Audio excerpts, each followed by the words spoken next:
feel good. I knew that I wouldn't. I feel good. I knew that I wouldn't. Prima Pediatrics Healthcare Hour on your hometown station, AM 1220 KHTS. We're also streaming live on the web at hometownstation.com. You can find out more information at primapediatrics.net. Dr. Feldman joins us in studio. I'm Kyle Jellings, and we are talking habits. We're talking bad habits, good habits, and how your kids will grab onto those habits as well. One, we just talked about eating habits. We've talked about some other stuff as well. And now I want to talk about you kind of jumped out of your seat when I mentioned this one. So I read this article, and one of the things, a bad habit number 3 is too much texting, email, and talking. On the phone. On the phone, yes, sorry. Especially at the dinner table. Yes, and yeah, it puts emphasis on doing it at the dinner table. Right. And I have to tell you, it's one of the biggest problems that's come up in this generation.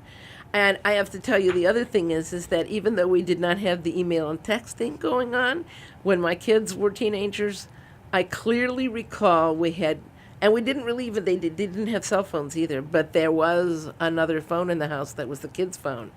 And my daughter, I think, was a sophomore or junior in high school, and she would be at the dinner table for 3 seconds, maybe. She would inhale her food and go rushing off to answer the phone, and she'd be on the phone all night. And I remember clearly saying this to her one time when she wanted to rush. I said, "You are not getting up and answering the phone." "But Mom, you are. If you leave this table, I will pull the phone out of your room." "What have I done?" And I looked at her and I said, "Listen, I recall your delivery. I was there. I saw you emerge from me. And I am telling you that when I saw you being born, there was not a phone attached to your ear."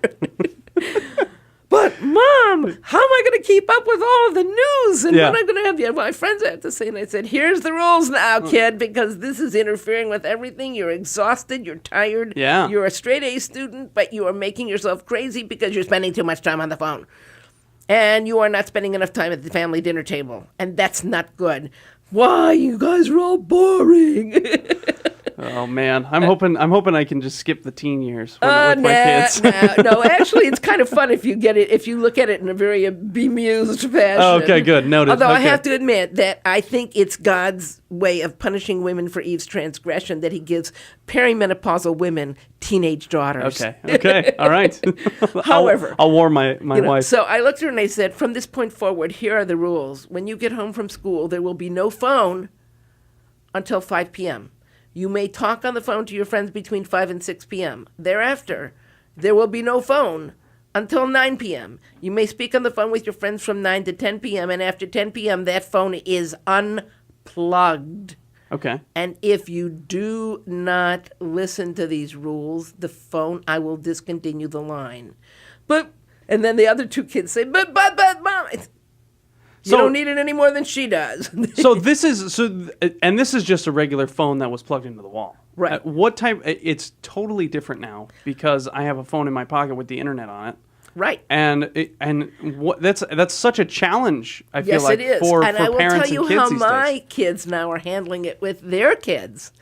And the fascinating thing is that my oldest granddaughter now does have a cell phone because she is old enough now to go to school on her own, back and forth, but her parents want her to be able to reach them in an emergency. Of course. So their rule is, first of all, the school's rules are no cell phones on during class. Okay. Now, if they don't enforce that, that's a problem. So you've got to make sure your school is truly enforcing that. And what they really should be doing is collecting the kids' phones at the beginning of class and handing them back at the end of class. Yeah.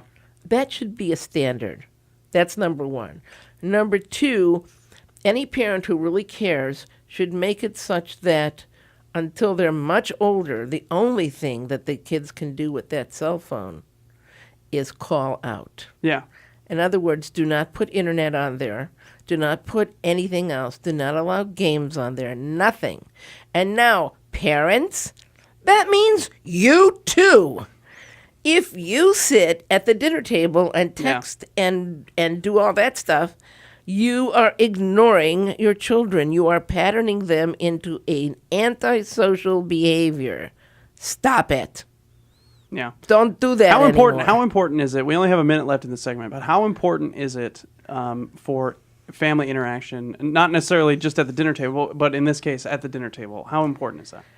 Well, all of the studies that have been done to date have shown that kids who have families who do not eat together and who do not spend time together and who do not talk with one another have significantly higher rates of delinquency amongst their children, drug use, alcohol use, and overall poor performance.